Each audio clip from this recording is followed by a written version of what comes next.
Hi, everybody. My name is Jess, and I am one of the board members here at Island Wildlife. So we're the Cape Fear Region chapter for Wildlife Federation.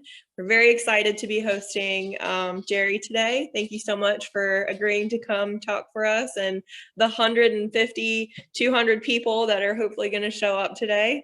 I may not have met as many of you as Tara has, but I'm hoping to in the future. And really quick, before we get going, I'm just going to give a little introduction for Jerry. Jerry Reynolds is the head of outreach for the North Carolina Museum of Natural Sciences. His museum career includes 20 years at Discovery Place Science Museum up in Charlotte.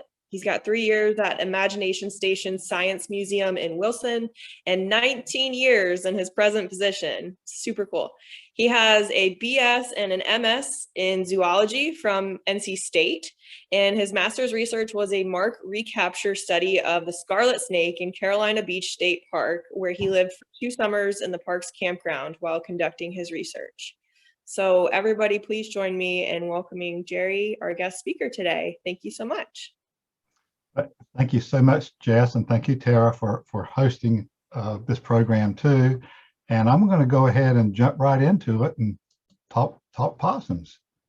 Let me share the screen here and start the slideshow, and you'll have to let me know that if everything is showing up correctly. Yes, it is. Looks perfect, okay. Jerry.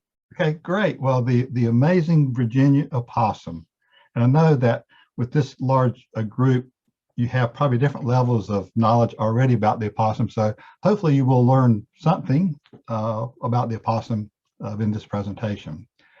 Now, of course, the Native Americans were well aware of this animal, and the word opossum actually comes from the Algonquin Indian word opossum, which translates to white animal. And as you can see, compared to other mammals, the fur of the opossum tends to be whitish, and so I thought that was a very appropriate name by the Native Americans of the time. Of course, we know it as the Virginia opossum, and I'll be right up front with you. I grew up in Duplin County, so I'm going to probably use the word possum a lot. Proper name is opossum, but I don't get offended if people call them possums, and I hope you don't get offended if I call them possums too. Scientifically, it's Didelphis virginiana, and Virginia gets the naming rights here because this is where the English first discovered the opossum, which I'll go into in just a second. Now, what do you know about the opossum? Most people know it's a mammal. You know, it's got fur. That's pretty easy. And actually, I would say many of you know that it's a marsupial. Now, marsupial refers to an animal that has a marsupium. That's the pouch. Kangaroos and koalas, of course, are well-known marsupials, and the Virginia opossum is North America's only marsupial. That's pretty cool. It is also, believe it or not, North Carolina's official state marsupial. Well, of course, it's the only one, so it didn't have much competition, but someone decided it needed to get some special recognition, and I'm fine with that. Any appreciation that the opossum can get recognition, I'm in full support of that. So it is our official state marsupial. Beyond that, you know, a lot of people probably don't know that much about the opossum. Well, first of all, the marsupial family has been around for a long time. If you look at this family tree for mammals, you'll see the Virginia opossum or an opossum up here on the right. And if you trace that branch all the way down, you can see that it's pretty low on the family tree. The only branch that's older than the marsupial branch are the egg-laying mammals, such as the duck-billed platypus and a few other species. All the other mammals that you see on this family tree are placental mammals, and they by far outnumber the marsupials. They're about I think about 370 species of marsupials in the world, over 5,000 species of placental mammals, of which we are one of those species. So anyway, but the point here is that marsupials were have a very long history of life. Now, the marsupial first show up in the fossil record during the Cretaceous, about 125 million years ago. And actually, those fossils show up in North America, present-day North America. Of course, the continents were arranged a little bit differently back in those days, but you can still make out most of the continents at this point. Now, to have a very interesting evolutionary story, I'm going to do a really short version of this. Again, in the fossil, according to the fossil record, first showing up in North America. About 66 million years ago, marsupials moved into South America, where they really proliferated and diversified pretty greatly. Today, there are about 120 species in South America. In the meantime, the marsupials that were in North America pretty much disappeared at some point. There were about 15 or 20 species known from the fossil record, but at some point, I guess the placental mammals just sort of outcompeted them, and so marsupials disappeared from North America. Now, from South America, they actually moved to Australia by way of Antarctica, which was a temperate forest at this time. And in Australia, again, with very little competition, they greatly diversified, and today there are about 250 species of marsupials in Australia. And because of that high diversity, a lot of people always think, well, Australia is the home continent for marsupials, but it's not. It's really North America, which North America was actually marsupialless for many millions of years until about 1 million years ago. One marsupial moved up from South America, and that marsupial is the Virginia opossum. So that's sort of an interesting story of how, even though North America is the birthplace or home continent for marsupials, we now only have one marsupial here from that evolutionary story. So anyway, I found that interesting, a little ironic too. So hopefully you did too. Now, of course, marsupials are a diverse group. They're, because we only have one, the opossum on North America, they're very strange looking to us, but if you lived in Australia and other places, you would find these very, just regard these somewhat as we regard raccoons and foxes and things of that nature. Today in North America, the Virginia opossum occurs throughout most of eastern North America, down into Central America, and actually occur on the West Coast now. This is from an introduction by people, and there are some rumors that Jed Clampett actually first introduced these in the Beverly Hills area, and they just spread from there. Okay, if you laughed or chuckled at that comment, then you're as old as I am, or you're watching way too many reruns on TV. So anyway, that's totally not true. Anyway, would you believe that Christopher Columbus discovered the opossum? All right, I'm actually serious. On his voyage in 1492, the commander of the Nina, one of the 3 ships in his explorations, actually caught a live common opossum from coastal Brazil. And the common opossum is very similar to the Virginia opossum. Matter of fact, they were probably lumped as the same species for a while. Very similar. And these explorers were from Spain.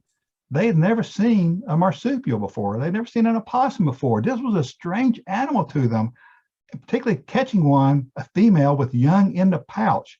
And I love this description from the commander of the Nina. The front of this monster resembled a fox, the hinder a monkey. The feet were like a man's, with ears like an owl, whose belly hung a great bag in which it carried a young. They were amazed by this animal. They'd never seen anything like this. As a matter of fact, they took that opossum back to Spain to show the royal family.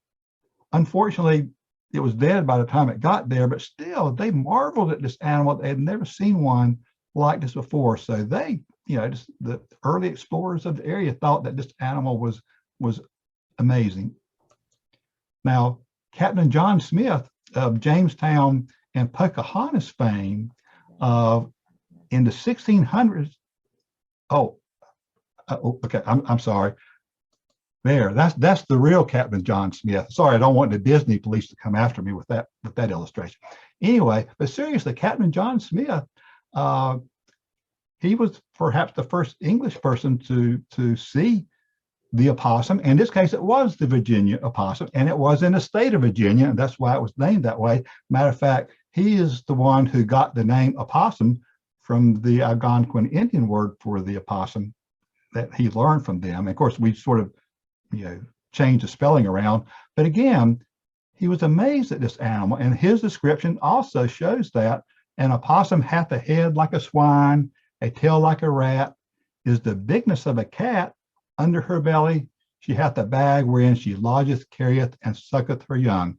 Again, they'd never seen a marsupial. So what makes the opossum such an amazing, awesome animal? So I'm going to rattle off a few facts here. We've already established it's North America's only marsupial. That makes them pretty amazing.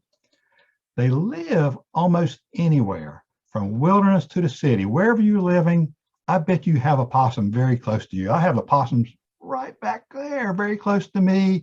If you live in downtown Raleigh, you probably have an opossum. If you live in Wilmington, wherever you live, I'm sure you probably have an opossum. And they're very adaptable to living where people live, living out in the wild. So they're very adaptable. Now, they eat almost anything. They're omnivorous, so they eat a variety of plant material and animal material, live or dead. As a predator, they prey on smaller animals, a lot of insects and frogs and lizards and salamanders, and they have a lot of teeth that allows them to feed on a variety of things. 50 teeth, the most of any North American land mammal.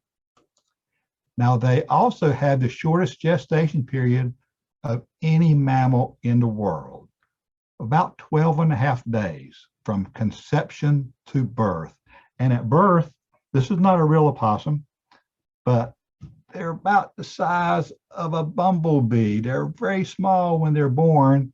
And at that age, they actually have to crawl up the mother's belly, from being born, to get into the pouch to attach to the female's teat to suckle and to continue their development. So again, about 12.5 days, the shortest of any mammal in the world. They grow up very quickly. They usually mature in less than a year, from birth to sexually mature in less than a year. They produce many young. In our area, I think most opossums are probably producing 2 litters a year, and their limitation is how many mammary teats that they have in their pouch. Most of them have 13, and so that's as many as they can raise, and most probably don't raise that many, but they can. And it's the first 13 they get in, because sometimes they will give birth to more than 13, and the first 13 they get in the pouch, they're the ones who make it. Anyway, they produce many young, and there's even more opossumness. They're immune to snake venom, for our pit vipers anyway. So if they get bit by a copperhead or a rattlesnake or a cottonmouth, they're immune to the venom. And actually, they will eat small venomous snakes. And so that's really cool. They rarely get rabies. A lot of people are nervous about having wild mammals live near them, like raccoons and foxes, because they're scared, they're going to get rabid, and that's going to be dangerous for me. Well, you can feel comforted that opossums almost never get rabies. It's not impossible, but they have a lower body temperature than most mammals, and that makes them highly resistant to rabies. So the chances of them getting rabies are very rare. So you don't have to worry about that with opossums living near you. And they are tick terminators. There's one study out there that claims that that a single opossum will eat up to 5,000 ticks in a season. Now, even if they only eat 500 ticks, I'm still pretty happy with that. And they do this because they're tick magnets. They're small furry animals walking through the brush, so ticks attach to them, and they're fastidious groomers. So in the grooming activity, they will pick off ticks, and they're not going to waste the protein, so they're going to eat those ticks. So they are tick terminators. So that's another good reason to welcome opossums in your neighborhood. They have a prehensile tail. So their tail, actually, they can use it as a fifth arm to help them in climbing and moving things and moving around. The cartoons that show opossums hanging from their tails, sleeping while they're hanging from the tail, they don't do that. They don't hang from their tail. only in the cartoons. And I have to chuckle that one of the illustrations that was chosen, I didn't choose it, but it was a photograph showing a young opossum hanging by its tail. And yes, they can do that for a short time period. And that was probably a staged photo, but they don't do that routinely. But I chuckled at a comment on Facebook that someone said after they saw that photo, and they were talking about me, he said, well, he must not know much about opossums because they don't hang by their tail. And if that person is in the audience, I will say you're correct on both counts. They don't hang by their tail. And I don't really know that much about the opossum. But anyway, I chuckle at that. But their tails are really very useful to them. And we'll see a little bit more about that later. They walk on their hands. If you watch an opossum walking, it looks like they're walking on four hands. And even the hind feet or hands have opposable thumbs, just like we have on our front hands. So that really helps them in climbing, which they do like to climb, and in carrying things around when they need to do that. And we talked about the young being raised up in the pouch, but there's a point where they get too big for the pouch, and if they're not ready to leave the mom, she will carry the young on her back. And that's really cool to see that. These are really some hardworking moms, and we'll see some video of that in a minute. They play possum. They invented playing possum. And this is not something that they do on a voluntary basis. They can't just say, okay, I'm going to play dead.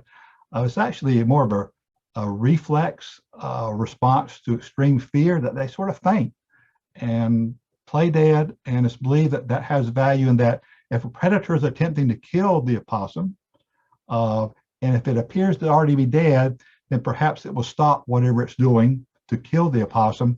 And it might not work out, but it might just give the opossum an opportunity to get away.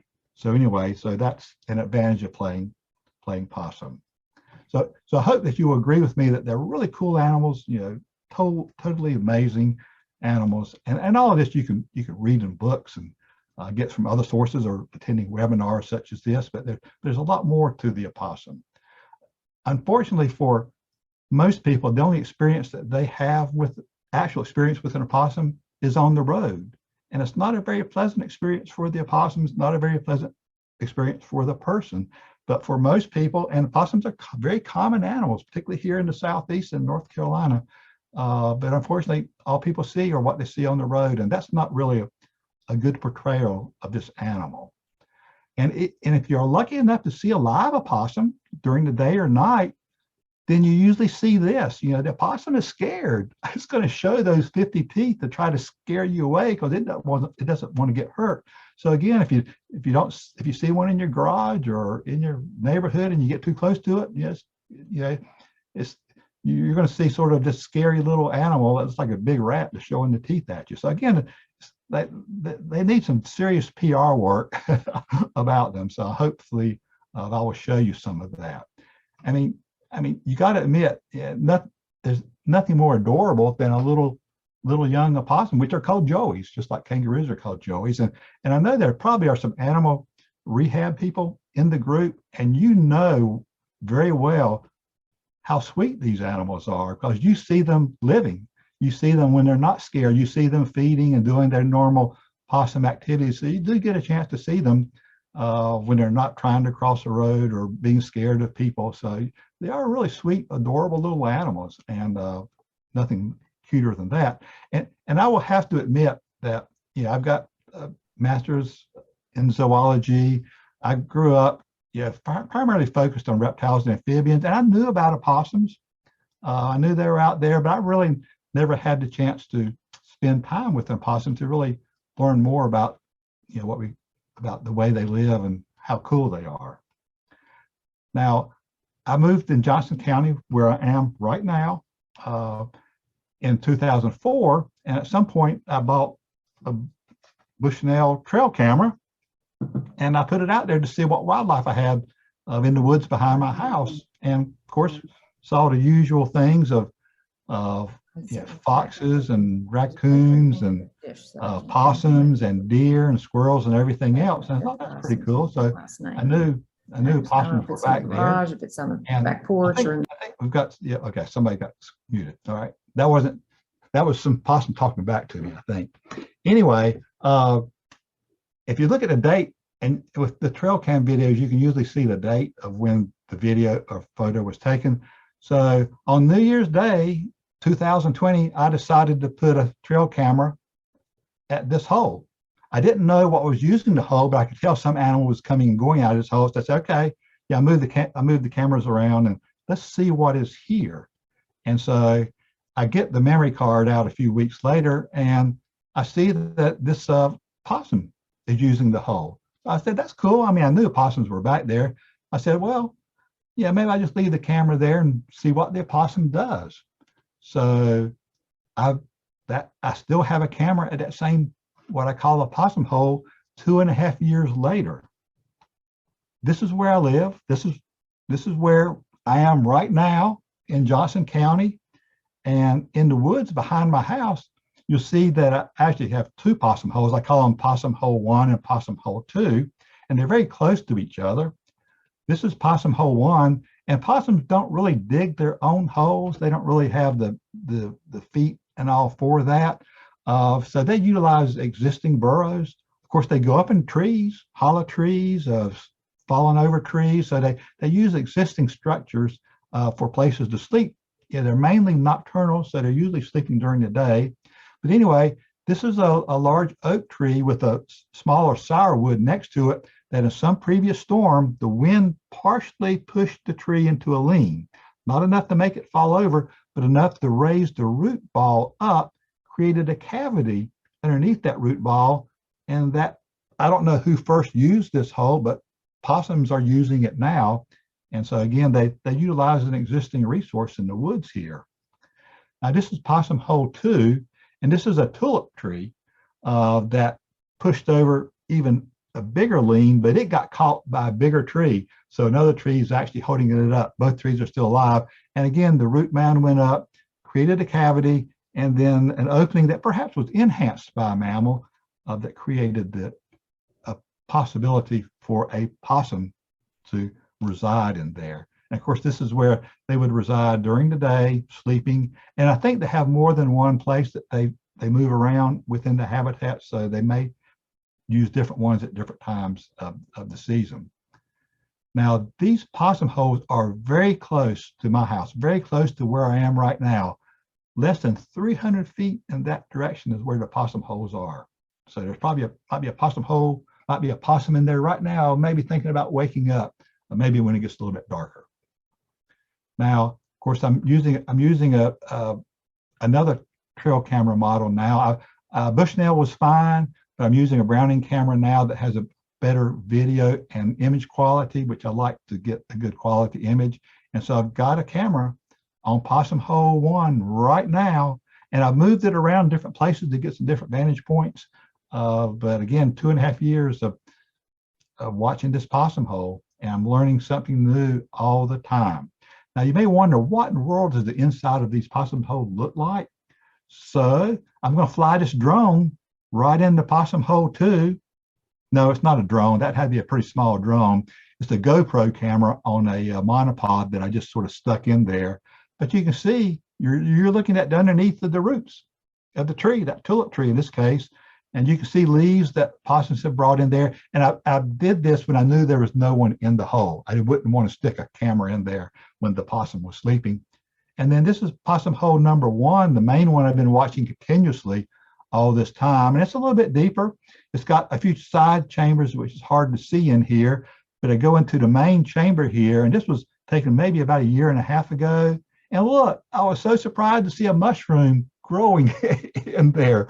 Maybe the possum was farming mushrooms for eating for later. But again, it's just mud with leaves that have been brought in there. And this is video I took just Sunday, this past Sunday. Just wanted to see if it had changed any, because there's been a lot of activity in the possum hole. If you happen to follow the Possum Hole Chronicles on my Facebook page, a lot of leaves in there because they've carried a lot of leaves in there over time. But again, it's just basically an opening in there that they utilize when they need to. Now, a lot of people who use trail cameras get photos. But yeah, photos, well, they tell you the animal's there, but that's about all they tell you.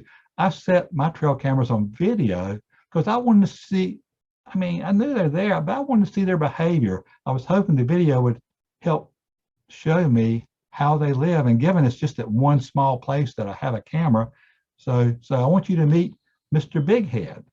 Mr. Bighead was that very first opossum that came out of that possum hole on January 2nd, 2020, that started me watching the possum hole. And he looked like he's a pretty old opossum to me, which old is maybe 3 or 4 years old. And I do see a lot of coming and going. That's what I have a lot of videos of, but sometimes they do things in front of the camera. And I mean, yeah, they want to be, they're clean animals, so they do a lot of grooming and you know, Mr. Bighead, and I called him that. Large, older male opossums tend to have a bigger head relative to their size, so that's why I called him Mr. Bighead. And you know, when I first started this, I thought I was just going to be following one opossum. I was so surprised to learn that during that first year, I ended up following a passel of possums. It's usually only one in the hole at a time, but others come by and visit the hole. They don't always go in, but they come by and visit. And so I ended up watching at least 8 different opossums that first year, and it just worked out that 4 of them were males and 4 of them were females. And I didn't expect that. I didn't, you know, they're pretty solitary animals for the most part. And I'm sorry that I didn't get any more creative in naming them, because I didn't really, you know that I was going to need to, but I had to come up with a way to identify the individual opossums, and they're not as easy to identify as individuals. So I had to come up with a cheat sheet of various characteristics. You know, yeah, I mean, you can tell if they're male or female, particularly when you get a good view when they're going in the hole. But also there are different characteristics. You know, big heads of some of the males. And at first I thought I just had one big-headed male. It ended up I had 2, and it took me a while to learn that there are 2 big-headed males in this group. But then I'm looking at characteristics of the ears, the white markings on the ears. Some of them have a dark widow's peak on the forehead there. The base of the tail has a dark band, and it varies in length. Sometimes they have a broken tail. So Mr. Broke Tail was easy to identify. And so I had to use a variety of characteristics to try to identify who the individuals were, because I was tracking them, and I had to use an Excel spreadsheet to keep up with, because I was recording all this. I was watching the videos, but then documenting who I was seeing, what they were doing. Again, a lot of in and out, but sometimes other behavior. And I was recording the time and all, and that's how I kept up with who was in the possum hole at whatever point in time. So I'm still doing that now. And you know, I'm behind in analyzing some of the data, but I do keep up with this, and I've learned a lot about the routine of their daily life in the possum hole. Now, most of the time, I only see one opossum in a single video, but here's one of the rare times when there are going to be 2 opossums. This is Mr. Bighead 2, and he's checking out the possum hole, and Mama 3 is in there. Matter of fact, okay, Mama 3, I think is coming out. Yeah, okay. All right, I think this was date night in Possumwood. Didn't see what happened after that, but I'm pretty sure they had some other intentions in mind. But for the most part, I just see a single possum in the video. Now the video, again, I see a lot of different behaviors. This is scent marking. This is a male opossum. This is broke tail. Tip of his tail is broken off. And he is marking this small beech tree with his scent, with his saliva. They also have a scent gland right on his chest. You can see a dark mark there. That's where the scent gland is. So they're marking the territory, and females will come later and they will rub in that scent. I don't think the female produces her own scent or as much of a scent, but they certainly respond to the scent of the male. And I think this is a way, I don't really understand all that's accomplished here, but it's a way of signifying I'm here, this is part of my community, and they sort of come by and recognize, you know, who's there. But anyway, they do a lot of this. And this is Mama 2.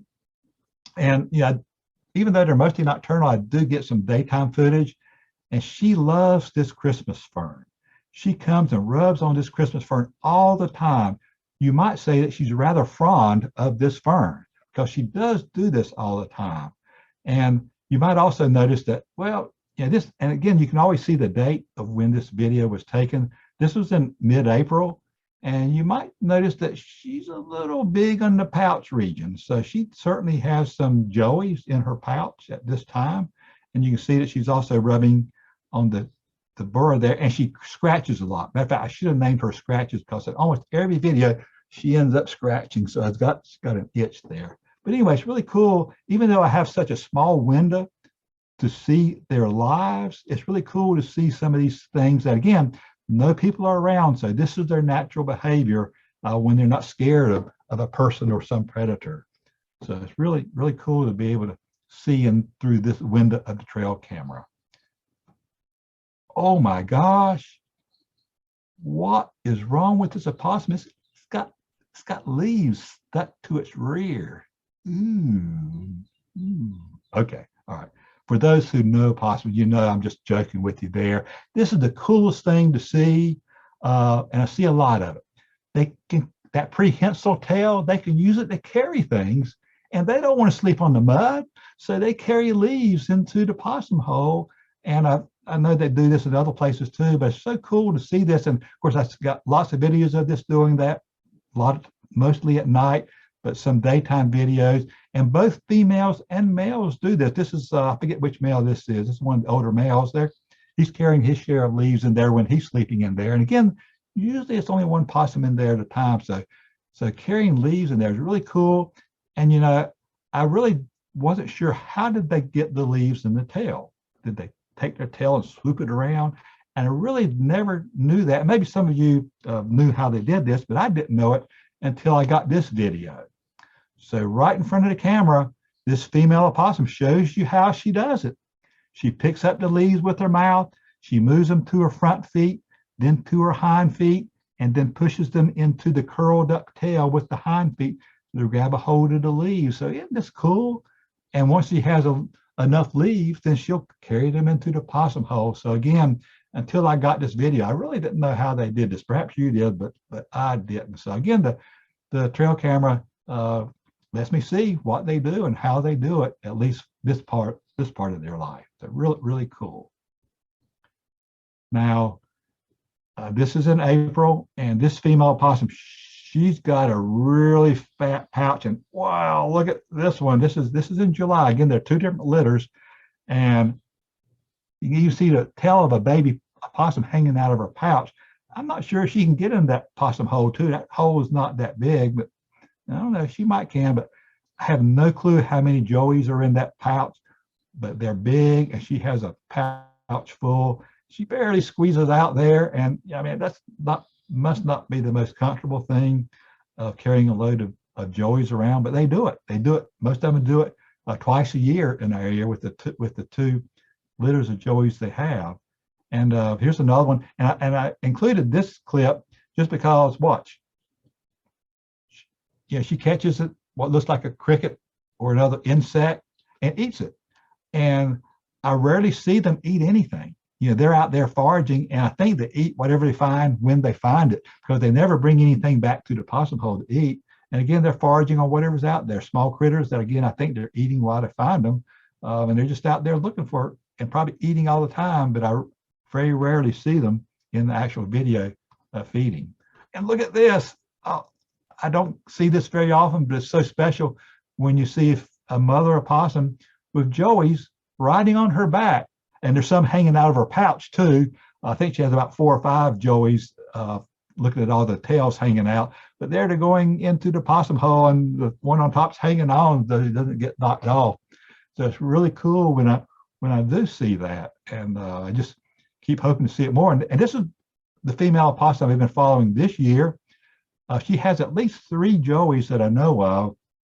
And here she's coming out, and she's got a joey trying to ride on her back. And she's got another one, you know, hanging out of her pouch, which is really making it hard for her to walk around there. You can see the one riding on her back there, but the other one is, you know, sort of hanging on. And she came out during the day on this date. It's about 3:57 p.m. You can see one joey not on her back, just hanging out by the possum hole. And she comes out, and she's got another joey hanging out of her pouch, literally. And I think she decided, okay, I'm not going to get very far like this. So I'll just go back in the hole and come out later. So again, the trail camera is giving me all of these views, and I'm sharing those with you. The possums doing what possums do that we don't usually get a chance to see. Now, this is, of course, what I hope to see, a female opossum with a whole lot of joeys on her. I haven't seen one to this extent yet. And I feel sorry for this mother opossum. That is a lot of young joeys. That's a lot of work, a lot of weight for her to carry around. And these are hardworking mother opossums. So give them some respect for what they do. And for many, they do this twice a year. So it's pretty incredible. Now, at some point, the young joey is big enough to be on its own. And how they determine that, I'm not sure. I think it's probably more a case of that when the female's walking around, if they're riding on her back, if they fall off, some may fall off and not get back on. And that's sort of how they get dispersed in the woods. But they are so cute. This is a young opossum that a friend of mine, Rick Trone, just found just like this out in the woods during the day in a floodplain, just hanging on to some fallen branches, just out in the middle of nowhere. And he saw it and took some photographs and kindly let me share the photographs. But they're so cute when they're this size. Unfortunately, when they're this size, they're also targets for predators. The smaller you are, the more predators you have that are interested in you. And so they are not a sitting duck, but in this case, a sitting possum that a predator could come along. But again, they produce a lot of young, and even though mortality is probably very high for young opossums, enough make it to keep the generations going. Now, sometimes I do see young opossums on the trail camera. This is a young opossum that's out on its own. There's no female around, exploring, in this case, possum hole 2. And look at the ear markings. And this is in May of 2020. And in the next video, hang on, this is in November of 2020. And based on those ear markers, it looks like this may be the same opossum. I can't be 100% sure because they could have two opossums that are very similar ear markings. But if so, look at how much that opossum grew from May to November. So again, they grow very quickly. They reach sexual maturity in less than a year in many cases. So this is possible. And maybe it's the same opossum. Now this is from this year. This year, that female opossum you saw earlier that had at least 3 joeys. Several of the joeys hung around the possum hole while she was out looking for food, and as many as 3 at one time. Again, this is the first time that I've seen this since I've been watching opossums. But she's out somewhere. Sometimes she's in the hole, sometimes she's not. But they're out exploring around, and sometimes they go up, and I think they actually climb the trees that are up above the root mound. But they're so cute to watch. So they spent several weeks in this area, and of course they are targets for predators. And unfortunately, one of these did get picked up by a barred owl right in front of the camera, which I'm not going to show you that, but one did get picked off, which is part of nature. The barred owl's got to eat too. It's all part of nature. I just, you sort of get attached to the animals when you start watching them for a while. So I sort of hated to see that happen, although I knew it was going to happen, whether I saw it or not. Now, other animals come by, not just predators. Foxes come by, both gray foxes come by, and they just look at the hole for the most part. Red foxes come by. Again, these are at different times, and that one scent marked the possum hole. And coyotes. Coyotes are everywhere in North Carolina. This is a pair of coyotes that came by the possum hole. Of course, they would be a potential predator on the adult opossums too. Raccoons come by regularly. There's a small stream near there, and here's a mom raccoon with 3 little ones, and they're really cute. They come by a lot. And even though the deer wasn't interested in the possum hole, they do come by. So I see all the wildlife. It's again sort of like a community center. And a little fawn was following this one. This was just this year. Squirrels. Well, squirrels are everywhere. Certainly the possum hole is a place with them. They played some hide and seek in the possum hole in this case. Even had a woodchuck come by a couple of times, and maybe checking out, thought, well, maybe another woodchuck lives here. They didn't stay long. I even got a box turtle. I follow box turtles too, and I identify them based on their shell patterns. And this is one I'd seen before in a different place. But he came along, again, no one is around, so he was checking out the possum hole before moving on. Birds. Carolina wrens, sweet melodious Carolina wrens. They come through the possum hole to look for insects and spiders. And here's a barred owl, not one catching a possum. This one swooped down and got a, well, it looks like a cricket. So he got a little crunchy snack there before he flew off there. But I know barred owls are out in the woods. I hear them all the time. So I'm sure that they are predators on more than that one joey that I did get a video of. So lots of other animals that are out there. I rarely see interactions between opossums and other animals, but occasionally. So this is recently. Here's a raccoon, and watch this.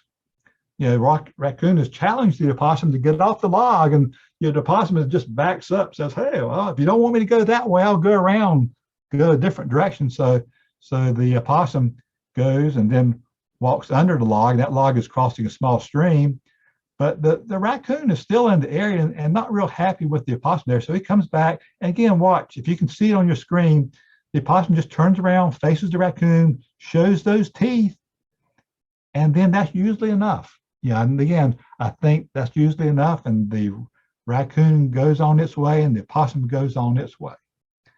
But then this year in May, this happened. Oh, excuse me, this is another one. All right, I forgot I had this one. I've never seen, and I'm going to have to show you that again, but I've never seen an opossum run that fast. And look, it's chasing a raccoon. Again, I only get 3 seconds. I don't know if you can see it on your screen. I'm sure. One more time. I didn't speed this up at all.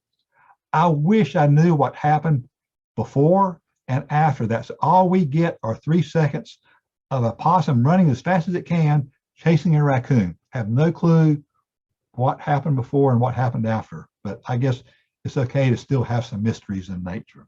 Anyway, I thought that was really cool. But now here's another interesting thing. All right, here's an opossum, and here's a gray fox. Okay, I didn't know what I was going to see when I first watched this. Was I going to see a predation attempt? So this is a big male opossum. It's going to cross the stream on the log, but watch this.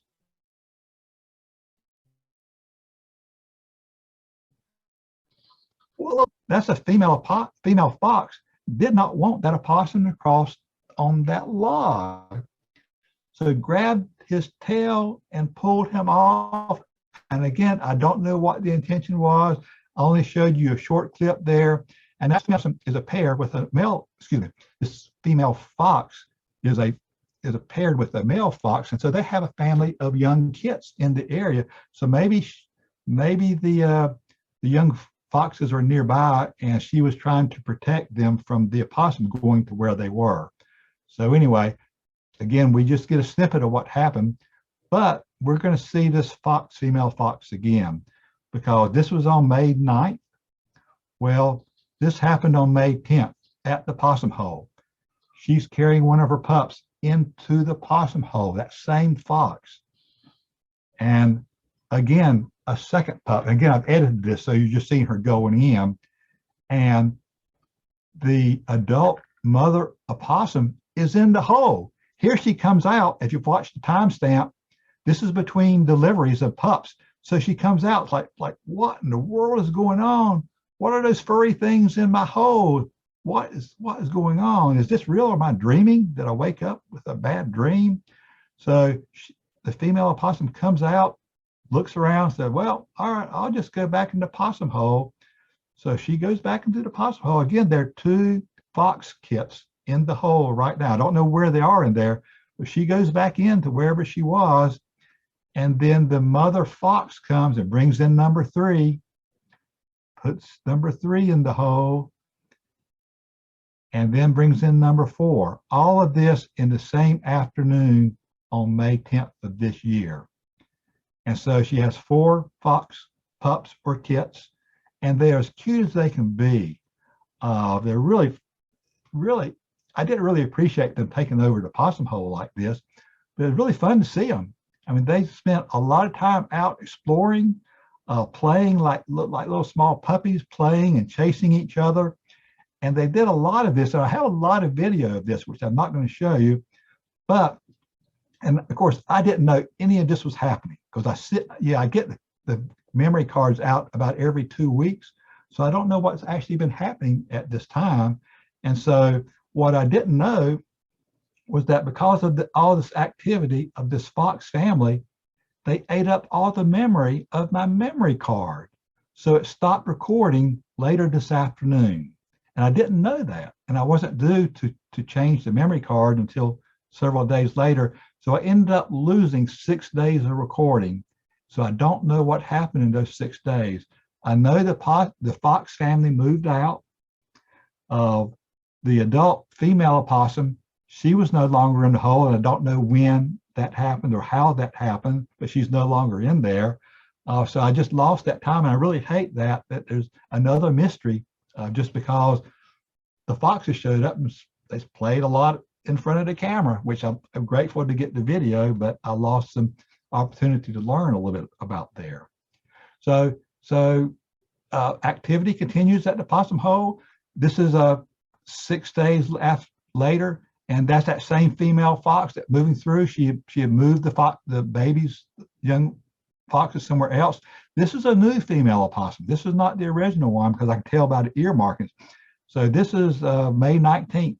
So this is 9 days after the foxes first invaded the hole, and now they're out. So she's checking the hole out, and so I'm continuing to watch activity at the possum hole. I'm not going to show the video, but she's continuing to use the hole. She's bringing leaves into the hole. There's a male opossum that coming by to check too. So life continues at the possum hole, and as long as there's activity at the possum hole, I'll continue to have my camera running and hopefully continue to learn more. And it's just interesting, and I actually post this on Facebook on what I call the Possum Hole Chronicles. So I share this. It's usually about a month later that I share what's happening. But anyway, this is literally the end of my possum tale. So I hope you bared with me and stuck with me. I hope your video connection was good enough to see the video, because it's really cool to watch this. And I hope that you know well now that there's a lot more to the opossum than what you see on the road. They're really neat animals. They're lived some special lives in those woods that they're crossing the road to and from. But anyway, I hope that if you didn't already appreciate opossums, I hope that you appreciate them now. And I'll be glad to take any questions, and hope I didn't lose too many people during my possum monologue there. Jerry, that was fantastic. And I think I'm speaking for everyone when I say that. And you did not lose viewers. You actually continued to gain viewers as we went through your talk. So well done. Thank you. Absolutely incredible. I know I personally learned so many things just now through your talk, and the work that you're doing is incredible. Thank you so much for the time, the energy, and the effort that you're putting into all of this, and for sharing it with all of us today. We're very grateful. So I do have a few questions that are already lined up. And for those of you who, after these questions that I ask up front, because I think we've got about 8 or 9 minutes to ask a few questions, if that's okay. If there are other questions, please just put them in the chat and I will add them to our list. So let's see, there were a few questions, maybe if you could just clarify a little bit for us, right? So the rabies question, do possums carry rabies, or is that something that they're immune to as well? It is not impossible for them to catch rabies, but they are highly resistant to it. You know, in nature, you can never say something is 100%. And I don't know what the percentage is, but it's extremely rare for an opossum to catch rabies, because again, they have a lower body temperature, so they're very resistant to the rabies virus. So it's not impossible, but it's very rare. That's really cool. Yeah. And of course, the rabies virus depends on the immune response, right, to affected host. Yeah, right. Very cool. Okay, so then kind of in the same thread, if you don't mind, the next question was, biologically, what makes possums resistant or immune to certain species of snake venom? They have and again, I don't have that information right in front of me, but there's I think an enzyme or something they have in their bloodstream that makes them resistant to snake venom. And that's of interest to researchers, because they're looking at that, how that can be manipulated to be of benefit to people when needed. So again, I don't know the biochemistry of that, but it's in their blood that makes them naturally immune to snake venom. And it makes sense that an animal that's on the forest floor, that lives in an environment that has venomous snakes and even eats venomous snakes on occasion, would at some point evolve that resistance to snake venom. Yeah, that's really amazing. And if we kind of take that back to one of the first things you presented on, the fact that they are at the base of the marsupial tree of life, if you will. So that was an early adaptation, which is really kind of incredible, that it's stayed, if that's the old adage, right? If it ain't broke, don't fix it. Right. And we don't know when they really evolved that ability, but we know venomous snakes are in most environments, and so that really served them well. Yeah, really neat. Okay, so just a few more questions and then I'll check the chat for some new ones.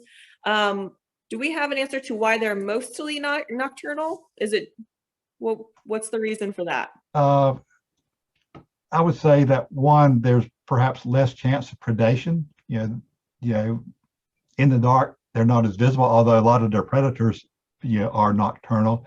But some of the food they eat, some of the crickets and frogs and salamanders are more active at night, crayfish and things like that. So I think it's sort of a variety of factors, but food source is probably one of them.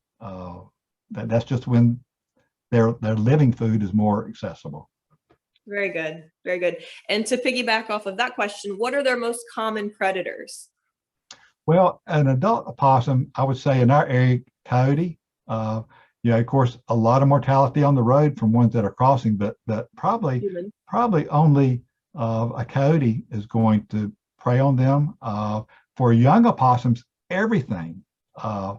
Barred owls, if they're active during the day, there would be hawks that would prey on them. But the young are probably more subject to being eaten by a fox. I don't think an adult fox would tackle a big adult opossum. It might, but that would be a tough thing, but they would certainly go after the young. Yeah, wow, very cool. And before I go back into the chat, I do have one personal question that I will sacrifice some time for. As a plant geneticist and aspiring botanist who focuses on taxonomy, why on earth did the females have 13 teats? That's a really odd question. It's a really odd circumstance. It's a great question, and I thought that too. And apparently, they're and some of the animal rehab people, if they're in the audience, they might know that they're arranged in a circular pattern in the pouch, and I think with one in the center, so like 12, and then one in the center, and one odd number. I don't know, but I guess that's what fits in the pouch. Okay. Great question, but I don't really have an answer. And sometimes we don't, right? Sometimes we don't have an answer to everything. It's like you said, sometimes nature keeps its secrets, right? Yeah. All right. And I just want to add one thing. When that young joey crawls into the pouch, they actually attach to the nipple. Their mouth actually grows around the nipple, so it's not like they're coming and going. They're actually attached to the nipple for a good time period during their growth. So their mouth parts actually grow to it. That's incredible. All right, it looks like we have just a few minutes left and a few questions. Somebody would like to know if opossums hibernate.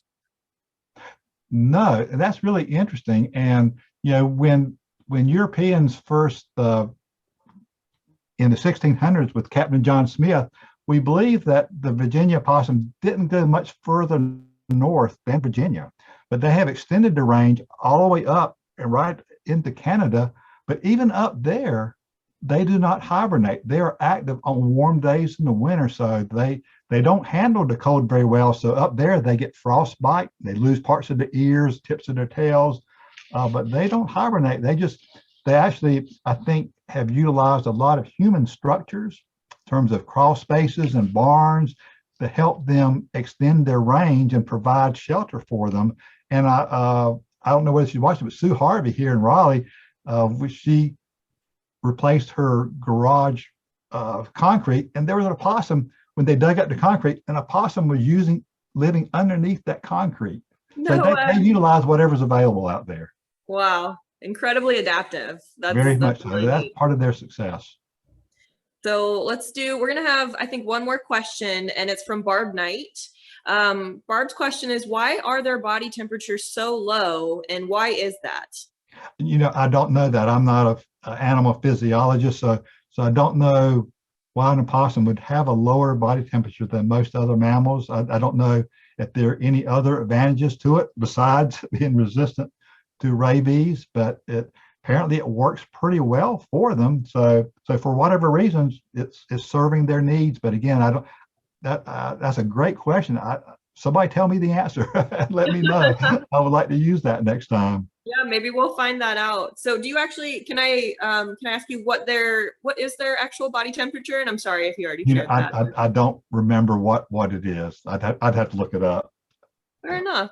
Really great questions for a really great presentation. I see Jeremy Bivens said 94, 90 to 94. There it is. Thank you. Thank you all for, yes, crowdsourcing. Yeah, that works. Yeah, people who work with possums, animal rehabilitation, they probably know a lot more about their physiology and that than I do. Very cool. Very cool. All right. So again, we just want to thank you, Jerry. This has been tons of fun, so much learning. It's been extremely enjoyable, and we're very grateful to have had you here today. And thank you, Tara, for hosting as always. Thank you, everybody, for showing up tonight. We really appreciate you, and the recording will be ready soon. So check back in time for that. All right. All right. And I just want to thank the North Carolina Wildlife Federation, because I've been watching a lot of your webinars and all over during the pandemic, a lot of interesting topics. So thank you so much for the job that you do in sharing information about all of our native wildlife, but that's so important to get the word out. So thank you for all the efforts on staff and volunteers who work with Wildlife Federation to do that. And hopefully I've helped a little bit today about opossums. Thank you, Jerry. You definitely did. Thank you both. This was amazing. We all learned so much. So see you guys soon on the next webinar. Thanks again.